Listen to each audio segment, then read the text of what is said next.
Ponje yen doctoru koni bina kilifla barabla konna kalabankura ayirala ka fo ko jagokela do koni beno ko marfatigi che saba kontara bi ulukanka bangasi ayirala ka fo ko jatige wale do koni sababu yala ma saba koni beno ulu fatura ambalima wu bisimila yi anga don kibaru keneka amena ndado ni kibara nun konna ku wala wi aywa kibara munu sira mo kunyala ule ayirala ka fo ponje ko yen doctoru koni kilifla barabla koni damine kunu aywa kibara mun sera ma wula ira ka fo ko o barabla nun ko ni masro do wala ko e kamini wakati ja mi ponje ko ni docteur ye ko o wulle do ko ka elajini do ko ni kufo aywa ko e wulajini nun ko ni na ko a dona ko uni mi gouvernement ko ni ma ben la ko sabla la nyini nun ko ni ma sabati wodo kumna alibini ma ko fole nun ko ni be ka barabla ko ni te aywa ko eni barabla ni ale re ko ndabne ra kunu ko abe kumche bi wa mi re balamakoto ani balamakoto sumo ulu bela jele ko ni be ka kule ka ira ka fo ko ulu kon segelen do ni ma nun ko ni ka eni bara nun kon na sabla kamini kalo jante meni tuma chama ibasro ponje barate ka ko ka sabuke docteuru ka barabla ko ni aywa mi re docteuru ko ni ka aga nyini je ko ni nyamo ni ale to ko gida landure ale ka kuma kon na la ya ira ka fo ko ulu kan ni bare ulu be balamakoto yere de sabla ko ulu be fe ponje docteur so akanya wala sa mamunu beta furakel la ubese ka furake nogoya ani jeleya ere kon konona la tugamna ko ne aye ponje takalaje ko ponje plateau technique ko koni be ula o de ka fo barake mina konte ko tuma chama banabagato chama be fatu ko ka sababu ko oyi ani mire ponje koni lagana ere konte ani a nogole ndo ko sobre ani ko chama be no ko oudat na sa abe ma woron be la ka fo nga ko mi koni u kala nyini ko adone do gouvernement ma ko ni fe wa ko ube fe uluka la nyinu koni ka sabati aywa ama ila ka fo ni te nun koni ka ulika jo koni foloye sabla nga kuma kono na nya ida ka fo ko kaminikalo jana we ulika jo do ke ode ka fo ka fitinu ka no e ka fo ka wele ma bla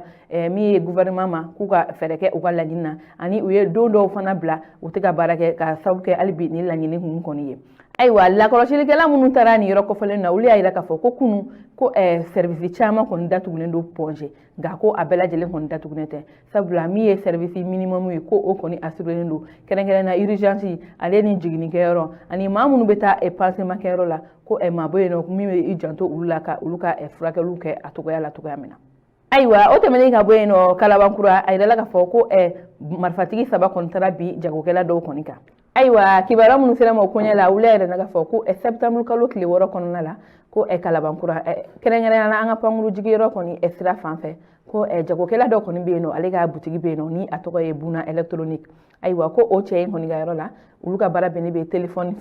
aleni machine ma fen nun koni fereli konna aywa ko ni nega kanya ta ani wolomvla yi ulada fe ko ni ma fly ko ulu kontara boutique la kayira ka fo ko mago be Orange Money la sabla ni ma ko fole ko ube Orange Money fana ke uka frika yoro en konna aywa ko ulu koni kuto o bara nuna ko ma kele fana nana ka fara ma fla nunka nga marfa ere koni kumbo obolo aywa ko o yaira ka fo ko Orange Money téléphone ani fe be boutique kono ko ka bela jele kon duma we marfa kon jo frika la nuna aywa ni donc fole na ira la ka fo ko boutique tigi ere fana kume eni kenenka wa ko ulu koni ye umo koni kume fembela ulu oduma aywa ko ode ka fo wari mi ere koni kumbulu bulu boutique kono ko kumeta million kele koni bonyo ko konna ani téléphone kura munu tara kadi eni zonuma ko o téléphone mun koni beta fo téléphone de binan koni bonyo ko konna ani Orange Money koni be ka ke téléphone fana la o diruma o la ko wara do koni kumbo kono o kumeta wa bi kono to koni bonyo ko konna aywa ko ni ma nun koni ko bara nun kon sababu yala ko o yeni fen nun mine boutique konna aywa ma ko ni sigale ndo kayida ka fo ni ele sugula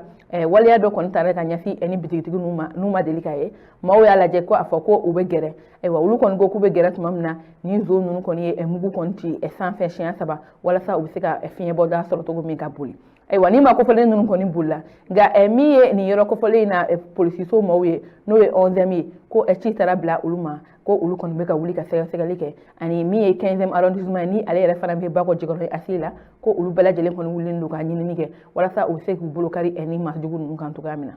aywa kibara kunchela kibara mbambulo ka dokuluka ode ka fo bangati marala ko jatige wale do kon tara ka nyasi dugu fla konima ni ma saba kon be no ulu kon fatura wale ya nun femfe aywa kibara munu sere mo kunya la ulere na ka fo ko kunu ko nega kanya muga ani saba kon na shuko limba ko bangati marala dugu do kon be ni adugu era to ko kesa duguru o dugu kɔnɔna in na a yirala k'a fɔ ko nin ye marifatigi dɔw de kun taara ka maa 3 kɔni faga ni dugu kɔfɔlen in na ayiwa ka sɔrɔ ka tunu ayiwa tuma min na ni waleya in kɔni kɛra dugulamɔgɔw kɔni bɔra nka maa t'a dɔn ni makɔfɔlen ninnu kɔni taara yɔrɔ min na ayiwa jan'o waleya in kɔni ka cɛ ko dugu wɛrɛ bɛ nin yɔrɔ kɔfɔlen kɛrɛfɛ ko marifatigiw taara yen tuguni ka taa majugu wale fara ɲɛsi ye dugulamɔgɔw ma nka a yirala k'a fɔ ko maa 2 de kɔni bɛ yen nɔ ko olu kɔni joginna kosɛbɛ ani ka so dɔw fana jeni ani u ka baganw taara ni maa kɔfɔlen ninnu kɔni bolo ayiwa maa kɔni t'a dɔn maa minnu ye nin waleya kɔni kɛ nka ko hali bi sɛgɛsɛgɛliw kɔni bɛ sen na walasa bolo bɛ se ka kari ni majugu ninnu kan cogoya min na ayiwa an balimaw ni ne kɔni kun ye an ka bi don kibaru ye ka da aw tulo kan aw ni ce aw ka kulomajɔ